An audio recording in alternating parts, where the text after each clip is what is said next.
you're out of this, no messing, just check that it's all fit, bang on, all fits bang on. Now, I've just cut that edge off smooth so I can run my lipping all the way around. I put my jig, it's all come back to me, flooded back to me. Put my jig on the settings, A settings. So when I rattle this part, all I'm going to do is take that little bit of lipping off, just at the front edge. And that means when I run my lipping, I can run my lipping from there all the way around to the back.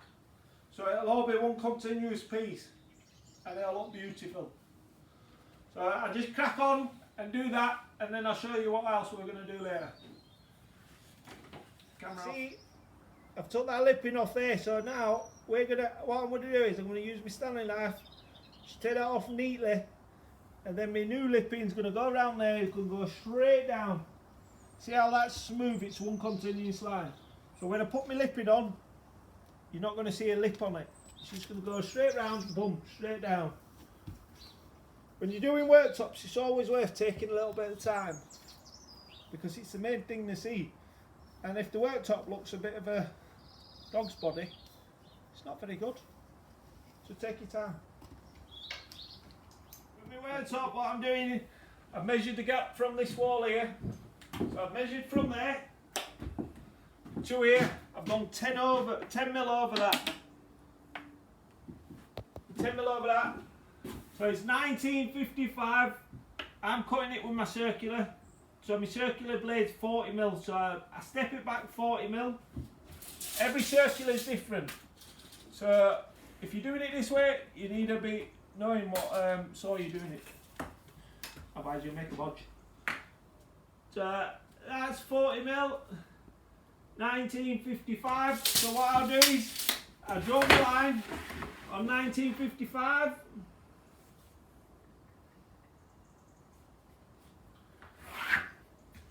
And then that's my other line where I'm going to clamp my level on it.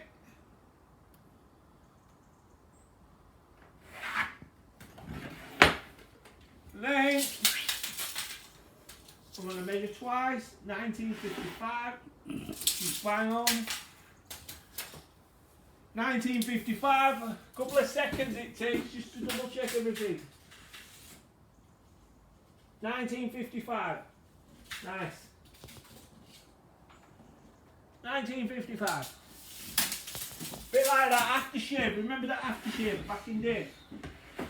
Then all I'm going to do, I've got my worktop upside down, I'm going to clamp that on there like that, and then I'm going to go with my circular, boom, straight down. That circular will put a razor shape, a razor finish onto this. It's just as good as my circular. Just as long as you've got a right blade in it and you've got the right circular, you can do whatever you want with it. Do you know what I mean? Right, let's get the circular out. Right. So this is the saw what I use. I use this, it's like my right arm. I have no issues with it. It's like magic. It's brushless, it'll do 40 mil tops all day long. Cordless, do it outside, do it in street, do it wherever you want. Now, just as long as you clamp, I always use my level. Some people's got this comes with a rail, but by the time that rail gets thrown in back of my van and gets back out, with Tommy Lee, it's most probably bent as a 9-bob note. So, I always use my level. My levels, I'm always replacing them, always checking them. So, I know for a fact my levels level. I've been doing it this way the last 20 years and it's never failed me. This, straight line, boom, razor sharp, as easy as that, straight down there. And then this top is ready to go in there. We'll put a mitre on here, we'll keep it upside down so I'm not messing about. Put my jig on and mitre it. Show you in a minute. Can you get new bubbles for your level? Yeah, maybe you're cutting two separate tops. I like to have my trestles like this. So these two will hold that top, them two will hold that top. That way, there's no chance of you splitting this laminate underneath here.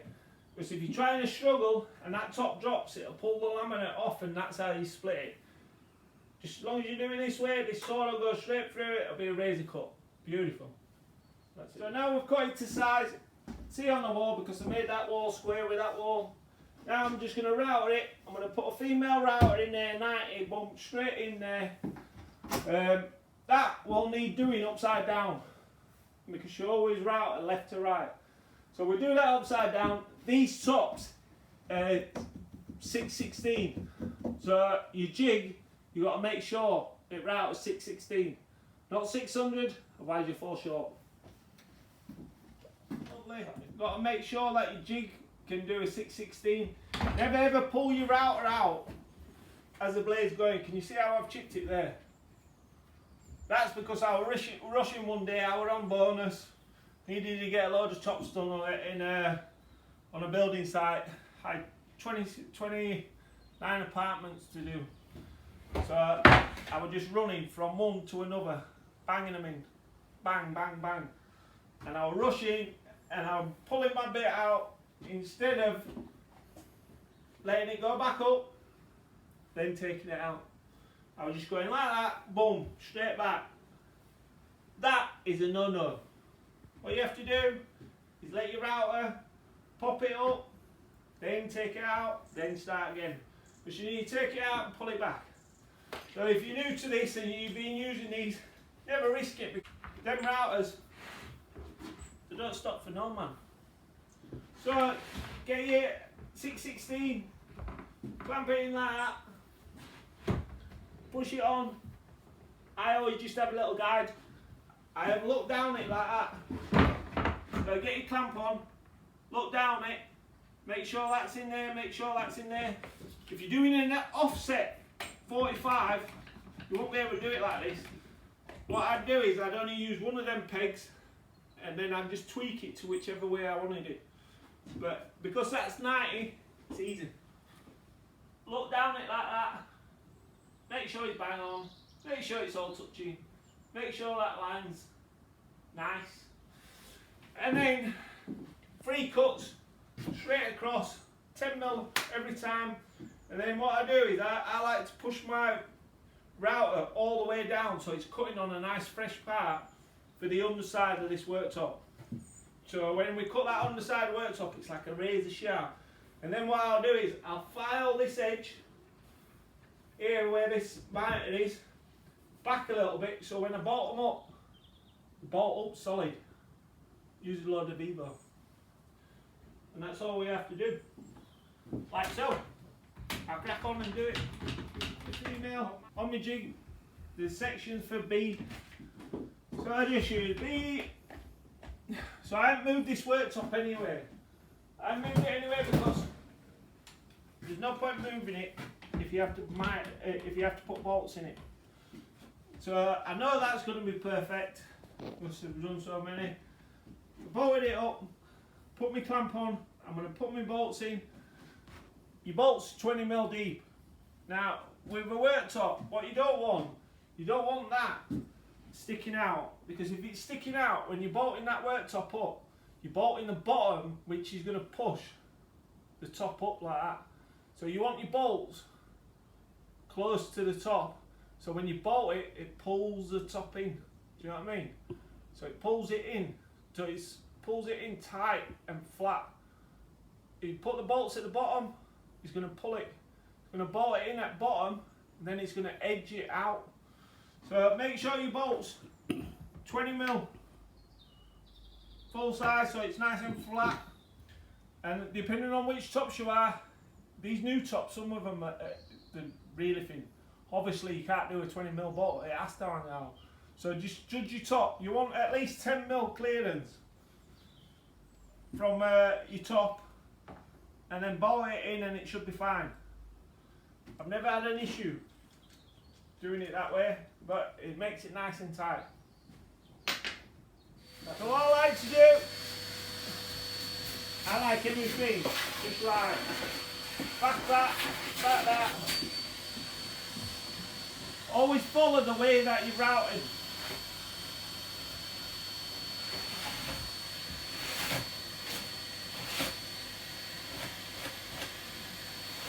That way, because we want that to fall straight on like a dream. So we know that mite is flush, bang on. Gonna pull in nicely. Like that, like that, like that. Then all I'm doing, PVA, get it in there.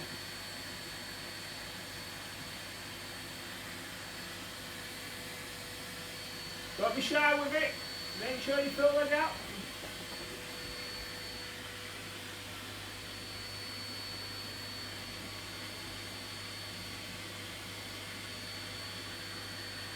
Make sure it goes all over in that. Don't put it on your front edge because I'm going to glue that with boss. All I'm doing is making sure, because we've routed this top, we don't want any going in it. Then what I do, this is the lip what I've cut off, which is going to go against wall while I've got my brush out.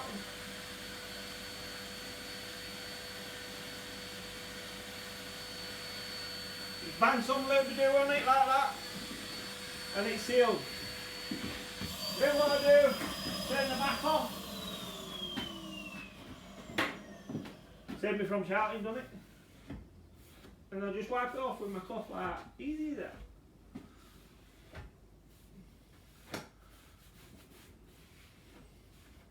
Like that. Now that's ready to go on there. So what I'll do is, I'll flip it up, put it on there, cut out what I need to cut out. See the top of that unit there? Because we're going to need to cut it out for the bolts, to get the bolts in. That's why I don't really like them with full tops of the pain. But it is what it is. So we flip that, put it on there, and then we can bolt it up. So when it's like this, and it's top, I know my bolt's 90mm. So 90mm, I mark it, put an X right in line with it, with these bolt holes that I've mited in. 90mm, right in line, right in line. Then I can lift this top out, and I measure 90mm.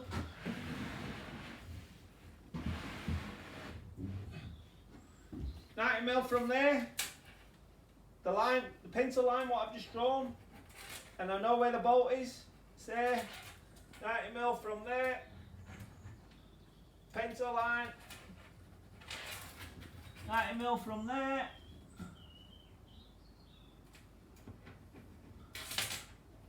Pencil line. So now I'll get a bolt and I'll show you. So keep camera on there, Lee. So that bolt is going to go like that. So we know we can get his fingers in, tweak it, do whatever we want. So the easiest way I'm going to do that is use my new bits. Look at them. Nice them out there. Click. So the door, see that? It's like a bolt. Then that just clicks in. And then all the other bits just click on it. Bang on in it. Make sure it's tight on your drill. And all we're going to do, drill it out like that. Pop that out. Pop it back in.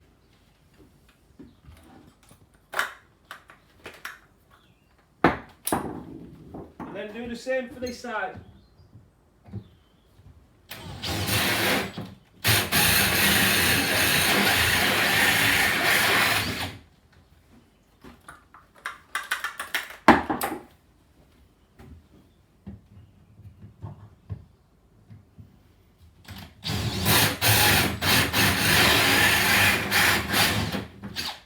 Very powerful drill is this, and you got to watch it, because when this is sharp, this bit, when you first go in, do it really slow so it grips.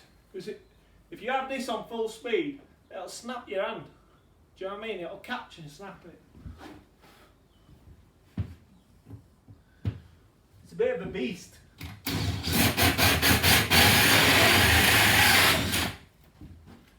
And there we go, we've got all those 6 holes.